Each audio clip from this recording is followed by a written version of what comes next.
تعالي انتي، انا بكلمك انتي يلي بتبصي على الفيديو وبتشوفيه وبتعدي من غير ما تعملي اللايك. انا النهارده عامله لك حاجه حلوه بمناسبه ان انتوا وصلتوني ل60,000. قلت كده اقوم افرح متابعيني بصينيه حاجه حلوه، صينيه بسبوسه. اول حاجه كده هنبدا بيها الشربات. هنحط بقى كوبايه سكر على كوبايه ميه على عصره ليمونه على معلقه عسل كلوكوز اذا كان متواجد عندنا بالشكل ده. حطي بس معلقه العسل الكلوكوز وحطهم بقى على نار متوسطه الحراره، وبعد ما يغلي كده 10 دقايق هبدا اضيف نقطتين 3 كده من الفانيليا، وكده يعتبر الشربات بتاعي خلص. تعالوا بينا بقى نعمل على الخلطه الجميله السريه اللي بتخلي البسبوسه معاكي تحفه. بصوا بقى الكوبايه اللي معايا دي الصغيره عباره عن 200 مللي. انا هعمل النهارده مقادير النص كيلو سميد او نص كيلو من دقيق البسبوسه. بس النهارده المتواجد معايا 350 جرام بس انا هعمل مقادير النص كيلو يا جماعه، عشان اللي حابب يجيب الدقيق سايب ممكن يعمل الوصفه بتاعتنا دي ويعتمد المقادير دي على نص كيلو. كوبايه بقى 200 مللي، بدات كده كرملها على النار زي ما انتم شايفين. الشربات لسه كان متواجد على النار، لان انا مجمعه لكم فيديو الشربات كده على بعضيه عشان ما نتوهش من بعض. كده خلاص. كده بقى المقادير بتاعتنا عبارة عن كوباية سكر، كوباية لبن، كوباية الا ربع من السمنة. واذا تواجد عندك عسل كلوكوز هتحطي معلقة، ما تواجدش عندك هتحطي معلقتين من السيرب او الشربات على الخليط بتاعنا. خلاص بقى السكر معانا بقى باللون الذهبي ده يا جماعة. اوعي توصليه للون البني. يلا بقى نقول تاني المقادير واحنا بنحطها. يبقى انا كده عملت بقى السكر كرملته ونزلت عليه باللبن.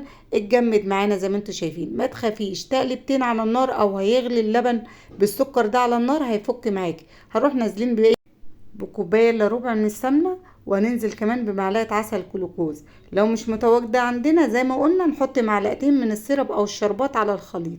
الخليط بتاعنا يا جماعه ده بيغلي يعني ايه؟ يعني احنا مش هنحطه على البسبوسه وهو بيغلي. بعد ما غلي معانا كده وفكك معانا هنسيبه كده على الرخامه لغايه ما يبرد. والشربات طفينا عليه يا جماعه ويبرد بقى الخليط بتاعنا ده. وتعالوا بينا بعد ما برد كده وهدي وبقى زي فاتر كده كأن ميه فاتره معاكي بالشكل ده كده الخليط بتاعنا. وطبعا الشربات قفلنا عليه. ويلا بينا بقى ساعة ما يهدى معانا نجيب بقى الصينية اللي هنشتغل فيها ندهنها بالسمنة. ومعانا النهاردة 350 جرام من كيس البسبوسة. كيس البسبوسة بقى ده لو مش متواجد عندك وجايبة الدقيق السميد هتحطي معلقة صغيرة من البيكنج باودر ومعلقة كبيرة من جوز الهند. ودي المكونات اللي متضافة في قلب الكيس اللي احنا مش حطيناها.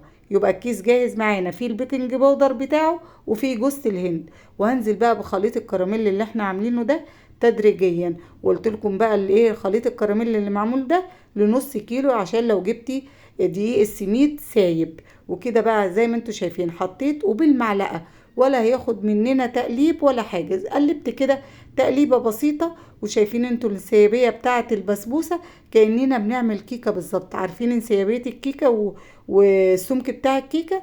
وده اللي باقي معانا من الكراميل نستخدمه بقى في اي وصفه. او لو حابه تعملي نص كيلو زي ما قلتلك يبقى المكونات بتاعتنا دي معموله للنص كيلو. خلاص كده تقلبتين. يلا بينا بقى نفضيه في الصينيه ونشوف انسيابيه البسبوسه وهي نازله. بصوا يا جماعه عامله ازاي. يلا بينا. وبعد بقى ما احطها كده في الصينيه هخبطها خبطتين كده على الرخامه عشان تتساوى معانا. وطبعا الفرن سابق التسخين. وتعالوا بينا بقى حابه زوقيها.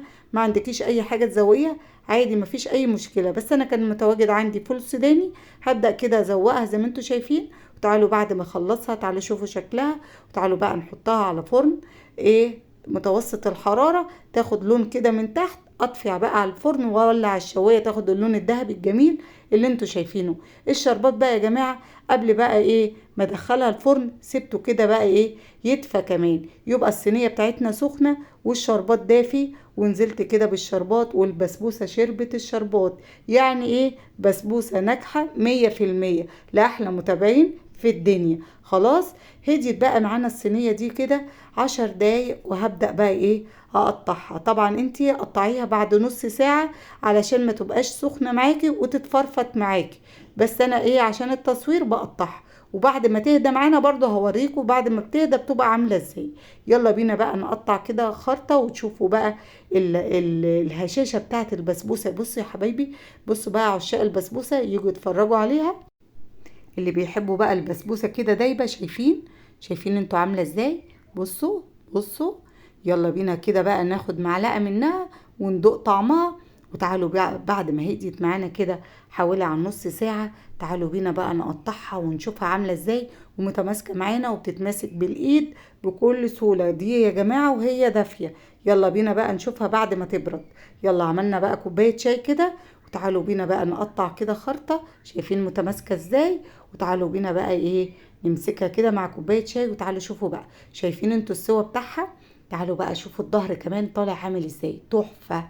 يلا بينا بقى، ما تنسوناش بلايك ومتابعة، واحلى بسبوسة لاحلى متابعين، واشوفكم على خير واقول لكم السلام عليكم ورحمة الله وبركاته.